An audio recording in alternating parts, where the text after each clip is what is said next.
Welcome back to another UFC fight prediction video. In this video, I'll be predicting the main card fights for UFC Fight Night, Holm versus Aldana. So without further ado, let's get to our first fight on the main card. So in our first fight, we have in the middleweight division, Townsend versus Dusko Todorovic, or that's what I believe his name is. So in this fight right here, you got the 6'3 Townsend versus the 6'1 Todorovic. Townsend got like a 79-inch reach and Todorovic got like a 73-inch reach. So definitely a long reach on Townsend, and he'll have a good reach advantage. But really, when you look at this fight, it's not really coming down to who's taller, who's longer, who's this and that. It's more of a fight who come down to who's more well-rounded, and the more well-rounded fighter is Dusko Todorovic. So straight up, I'm gonna say I'm leaning to Todorovic purely because he's the more well-rounded fighter. He's undefeated, another good thing. So the younger fighter, the undefeated fighter, the more well-rounded fighter, and I'm gonna lean to those things.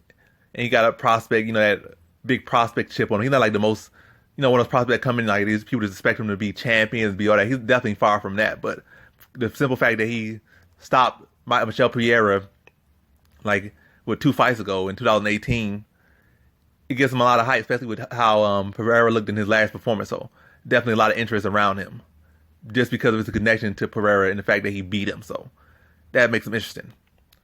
And like I said, as far as leaning to him in this fight, it's purely because he's the more well-rounded fighter and he's undefeated. He brings his skill set together much better, whereas Townsend is kind of falls into the category of a one-dimensional fighter who's not that great in that one dimension. So I see Townsend, he got a good size, good frame, whether it be at 205 or 185. He's a good size 205 and he's a big 185. He got fast hands, got good power, but definitely needs to work a lot on the technical aspect. And I don't think he's really improved that much in that aspect. I think he definitely improved on his grappling as far as defensively, like on the ground, as far as defending takedowns and getting back to his feet. But definitely still have to work off getting his back off the cage, regaining that center of the octagon, dictating the pace of the fight, maybe doing some feints out there so his opponents can't just push him back and hold him against the cage, or, just move around him. Got to work on cutting the cage off, got to work on circling so he's not getting pushed on the cage and getting held against the cage. So still a lot of areas he needs to work on.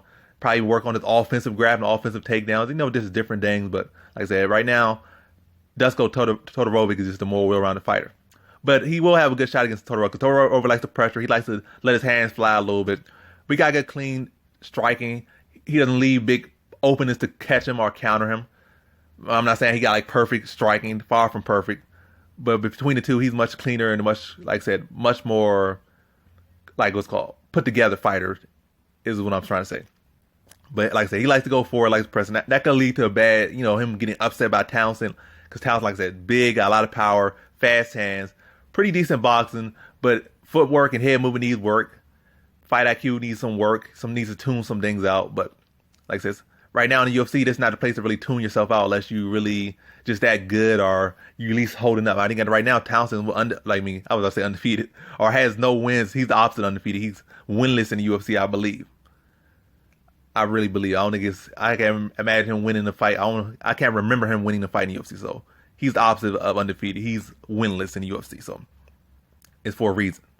I think he's somebody that needs to step outside the UFC, fix those holes and round his game out, then come back to the UFC. And that's how I see Townsend as a fighter. But yeah, with the way that Todorovic likes to come forward and trade, pressure his opponent, that will leave opportunities for somebody like Townsend with his reach, especially with that 79-inch reach and that good jab he has, to probably pepper Todorovic. And like I said, Todorovic is a solid fighter, but it's not like he's so clean and so spectacular. He would definitely be open for some of those jabs at times.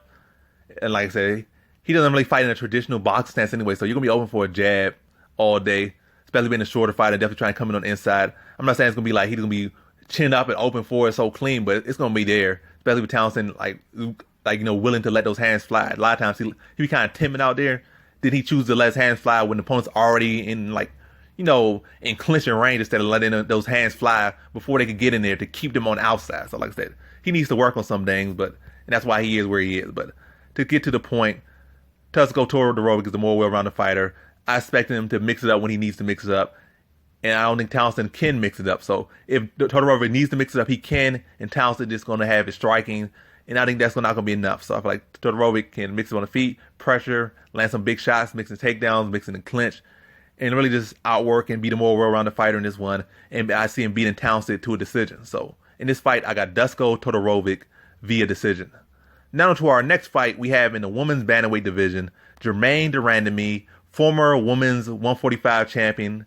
I think she was as a matter of fact, she was the inaugural women's 145 champion before Cyborg came to UFC, and she just like, I ain't want that fight, and then she just relinquished her belt. So that former 145 champion, the inaugural 145 champion, the first women's featherweight champion, Germaine de Randamie versus Juliana Pena, former Ultimate Fighter winner. You never become a past Ultimate Fighter winner. You're always an Ultimate Fighter winner. So she's an Ultimate Fighter winner. It's not like she relinquished that title. She always had that attached to her name. So an Ultimate Fighter winner in Juliana Pena.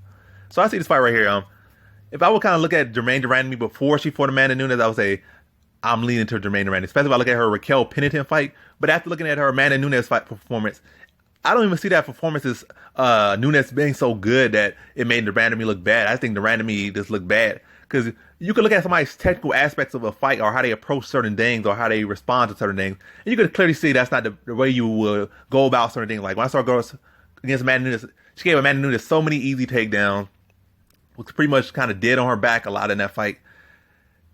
By the time she did have Amanda Nunes a little bit shook, she just decided, to cross her feet a little bit, to go across her body, these big overhands. Instead, this when you got somebody kind of fading a little bit or looking a little bit tired or looking a little bit confused, you don't go out there and start to just wing a big shot or get sloppy, especially when they're the much better grappler, especially when they already beat you by just taking you down and pounding you out in one round. Why would you give them easy takedown? Like, just throw those light strikes, keep a jab on them, keep peppering them up, throw some feints, make them shoot early or shoot sloppy shots, defend the shots, then just keep peppering them. Don't go out there and try to cross your feet or those shots, like big crossing body punches or kicks or anything like that will leave you open for an easy little duck under takedown. Like, all they had to do is your body's already off angle, and all they do is had to pull your feet from out underneath you. And she gave her plenty of those takedowns like that, especially in crucial moments of the fight. I don't know, but either way in that fight, like 90% of those takedowns, de Randamie got taken down. I mean, Nunes got 90% of the takedowns Nunes got on de Randamie in that fight were not because Nunes grappling looked so amazing, her wrestling or her jiu-jitsu or whatnot was so amazing. It was more so because mistakes, like amateur mistakes, de Randamie made in that fight. That's all I'm trying to say in this one.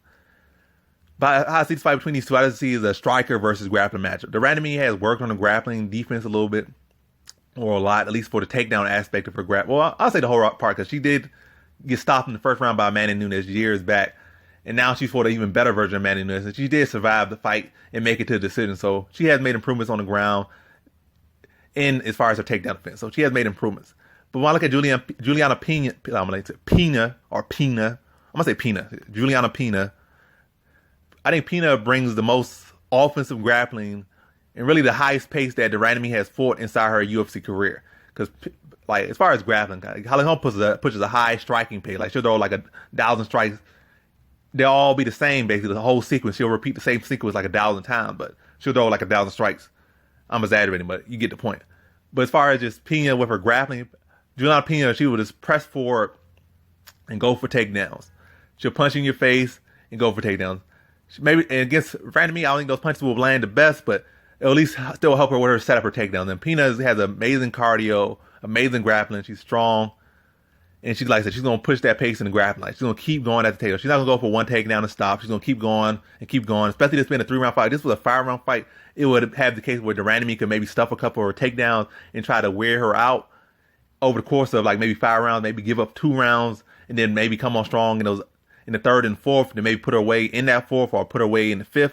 But the fact that this is 3 rounds, Pena can get away with just fighting a very high-paced style where she just wins the decision just by really just outworking de Randamie. And maybe she could like gas herself out to the point where, or feel free to use as much energy as she wants and then be gassed and not have to worry about a 4th or 5th round. Like, this in that 3rd round, give it your all and win that 3rd round, not have to worry about, like I said, a 4th or 5th round. So she can maybe even just win the first 2 of those rounds, like just go full out with her wrestling, and then maybe another round just try to get held de Randamie against the cage and, like I said, grind out a decision. So with a 3-round, this definitely helps Pena and definitely favors Pena. And definitely looking at de Randamie's last fight, I was not impressed with her grappling defense or takedown defense. Really not impressed with anything. I was impressed with her toughness and her heart, but she made a lot of amateurish mistakes out there. Like, her defensive grappling was very poor in that fight. And it definitely wasn't because Amanda Nunes is just so amazing. It was more so because de Randamie made some sloppy mistakes. She got caught up in the moment and made a lot of amateur mistakes out there. And I think anyone could see that, but that's beside the point. So how I see this fight is, I think, like I said, de Randamie is definitely a better striker. Pena is definitely the better grappler. And what I see is that Randamie's going to be able to maybe stuff one takedown or maybe two, but Pena is going to keep pressuring. And another thing I'm going to say, the Randamie has not really shown me such improved takedown defense.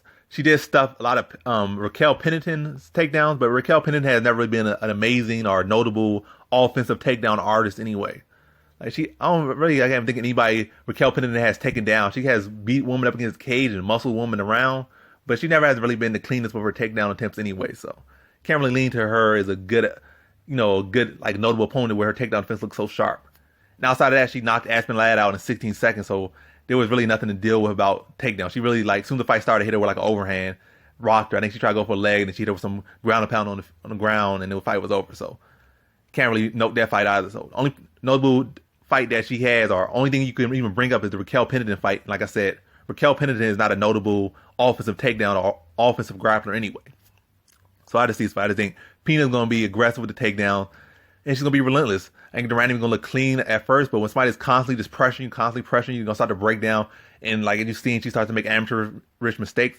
Obviously not going to be the same as with Amanda Nunes, because Amanda Nunes is a much more well-rounded fighter. She's just as big a threat on the feet as she is on the ground. Matter of fact, she's a bigger threat on the feet than she is on the ground nowadays, where in the past she was a bigger threat on the ground than on the feet. Kind of reversed, but either way, when you deal with a more well-rounded fighter, obviously you'll get more respect in their striking. That's what open up grappling opportunities are, allow you to make mistakes. Whereas against Pena, I don't think Randamie's going to be really worried about her striking at all too much. But nonetheless, Pena's going to be throwing that striking out. She's going to be throwing out volume. Randamie's going to be probably land some good counters early, but Pena's this overall work rate, I think that's going to grind the Randamie down. It's going to allow Pena to get takedowns and control on the ground, and just really start to smother the Randamie on the ground and wear her out. So the first round's going to probably be competitive. Then after Pena gets to the ground a couple times or one time and really weighs on her, lands a lot of ground and pound on her, by that second round, the takedown's going to be becoming easier. And then Pena just really going to start to outwork her and just wear her down. And just take advantage of a fading, fatigued fighter in this one. Just like I said, just outwork her, outgrapple her, and beat her to a decision. So in this fight, I have Juliana Pena via decision. Now to our co-main event, we have in the heavyweight division, Yorgan De Castro versus Carlos Felipe. And I'm not even going to try to drag this fight out right here. When I look at Carlos Felipe, I see he's a very one-dimensional fighter. Well, who's not really UFC caliber. He's very one-dimensional. Not some people be one-dimensional, but at least they got good takedown defense, or at least good grappling defense, or grappling awareness. Like, even they're bad at grappling, they know how to, like, just avoid giving up takedowns and just get back to the feet, or circle out of things, or at least have one good technique. Like, maybe they have a good wizard, maybe they're good with unhooks. Like, you know, you can be mediocre or piss poor in a certain area. Like, you really are a one-dimensional fighter, but at least you're a one-dimensional fighter who is aware of that, and at least can prevent yourself from getting in positions where you get exposed for your one-dimensional or get taken advantage. Like, at least prevent people from taking advantage of your one-dimensionalness. That's not a word. But he still had a case where he needs a lot of work. In the last fight he showed, he went against Sergey Spivak, I believe, and this looked very bad on the ground. Like, on the feet, it was a competitive fight, and also he faded in that fight as well. Like, I think he won the first round. Second round, I was already fading, and Spivak started outstriking him. Third round, Spivak just took him down and just did whatever he wanted to him on the ground, except get it finished. But yeah, not liking Felipe too much. So as far as Felipe being a one-dimensional fighter, I think Yorgan De Castro could probably even take it to the ground and just beat him on the ground. But on the feet, De Castro is a better striker as well. I think De Castro is much smarter with, like, his strikes, smarter shot selection, more well-rounded, more accurate, packing more power, and he knows where to put it. Like, I could see him definitely chewing out the lead leg of Felipe, taking away his power, taking away his boxing, then taking it to the body, then coming over the top. I was really to see him just, like I said, just being a more technical striker, the smarter fighter, and putting together much better and beating Felipe. So I see him chewing up the leg, chewing up the body, then coming over and catching him and putting him away in that second round. So in this fight, I got Yorgan De Castro via second round TKO. Now to our main event, we have in the women's bantamweight division, former bantamweight champion Holly Holm versus Irene Aldana. So we got a solid fight right here between two top-notch boxers. Probably not even just like women's MMA, but all of MMA history. Two of the best boxers MMA has ever seen. So not just women, they both got some real clean, crispy boxing. Even though Holm, as far as her MMA career goes, she really has been more of a kickboxer than a boxer. She don't really fight like a boxer. She fights more like a kickboxer. She fights like a true Jackson Wink product. a lot of teeps, a lot of knee kicks, and really just controlling that range with their kicks. So she fights like a Jackson Wink fighter. Not really the best boxing, but can definitely control that range with her kick, like teeps to the body, stepping knee kicks, and like I said, like stepping side kicks, really controlling the range with her kicks. Not really using the jab as much. I don't know, but in general, she don't really fight like she did when she boxed. In general, she does still those blitzes at times. What she did in boxing, but it's more so a MMA blitz. Like she'll throw that combination. She always ends off with like a kick, whether it be to the body, to the leg, or the head. Most times it's to the head. And most time it doesn't land. But that's her flavor. Like she'll throw a blitz, okay, then she'll go some little teeps to the body, stepping knee kicks, maybe a leg kick every now and then. Then she'll go out there, blitz, end it off with a head kick. Like so, she become very predictable. And plenty of people have took advantage of that. And where I'm kind of going with that, I feel like if they were to fight in a pure striking matchup right now, I just think Aldana's traditional boxing style, where it's real clean. It's not like nothing super spectacular where she's doing something so new. She just kind of has a style where it's very traditional, very clean. Like, traditional boxing where you have your offense and you have your defense. Like, you're fully got your checks and balances. Like, so you're in position to attack. And also when you attack, you're in position to defend. You keep your feet underneath you. You keep your shots short and clean. And you stay active, you enter combination with jab. Like, she's very fundamental. That makes her very dangerous and make her very clean. And on top of that, she has fast hands. She's accurate, she's sharp, and a very clean fighter. Like, so in a pure striking matchup right now, I think those fundamentals would beat Holly Holm in a pure striking matchup. Also with the fact that Holly Holm has become so predictable that a person with that clean of technique should be able to pick apart, not pick apart Holly Holm, but should be able to pick up on her tendencies and set her up and put her into traps and be able to outbox her or really outstrike her in that one. But this is not a pure striking matchup. This is an MMA matchup. And right now, even MMA matchup, I think at this point, Aldana is the more technical, cleaner fighter. But I think Holm is still the better winner. And that's why she's still around in this game. That's why she's still near the top. And I think she has the tools to beat Aldana. And why I say she has tools is because Aldana has areas where I feel like she has not proven herself.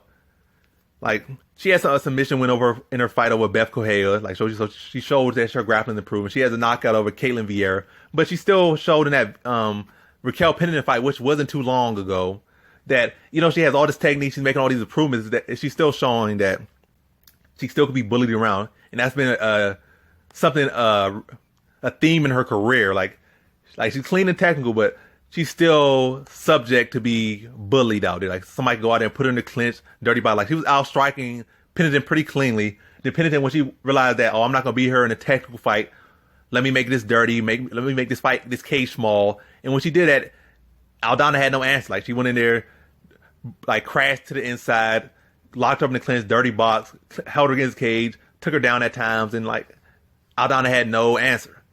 And saying that Holm was easily able to hold Aldana against the cage. I'm not Aldana, but easily able to hold Pennington against the cage for like their 3-round fight in their last fight. That showed me that Holm could do that, and she showed me in her other fight. Up at 145, where she was taking down a bigger woman, just taking her down and controlling her, like, and using her in grappling throughout that course of that 3-round fight, and won not a dominant decision, but a clean-cut decision, just purely, really largely off her grappling. So it showed that Holm has improved her takedown offense, improved the grappling. She could hold her against cage. Like, she was able to hold Pennington against cage, who was able to hold Aldana against cage. So there's a little bit of MMA math there, but the fact that Aldana has not addressed that issue of not being able to get off the cage or really deal with that bullying, deal with that physical aspect, showed me that, she's the more technical fighter at this point, the fresh fighter, and probably the better fighter at this point. It shows me that Holm, who at this point in his career is already a solidified fighter, she's already a former champion, and she doesn't care about impressing the fan. Like, she might want to impress the fans, but she's more cares about winning. For her career at this point, winning is far more important than looking stellar or not putting on these amazing performances or amazing wars. It's all about winning. She's already getting those contracts. She's got to keep winning. That's what she has to do. And that Pennington fight shows fully where she's at. She's trying to win and get back to another title shot by any means. So knowing where she's at in this fight and knowing that Aldana has not addressed that issue, I just see Holm really holding Aldana against the cage and Aldana not being able to peel off and get off the cage. I see Holm being able to get takedowns. I see Holm being able to hold her own on the feet with Aldana, but I see her not really trying to keep the fight on the feet or in the striking range too much in this fight. I really just see her making the cage small, smothering Aldana against the cage. landing some punches in the clinch, some knees in the clinch, and try and trip her and take her down or pull her down to the ground and really just not give her the range to box this whole fight. And it's like I said, control her, smother her, and beat her to decision. And at this point, like I said, I have not seen Aldana address that issue yet in her career or address that theme of her career. And like I said, if I haven't seen it, I can't predict it. I'm not predicting. Like, I'm not in her camp, so I can't see if she's really working on this or working on that or has really fixed that yet. So based on what I've seen, I don't think she's addressed it. I don't think she's going to address it in this fight. And I see Holm fighting a boring but smart fight, keeping the striking to a limit, and then smothering Aldana heavy in this fight, and Aldana not being able to address it. And I see Holm winning the decision. So in this fight, I got Holly Holm via decision. And that concludes my fight predictions for the main card of UFC Fight Night, Holm versus Aldana. And as always, thanks for watching.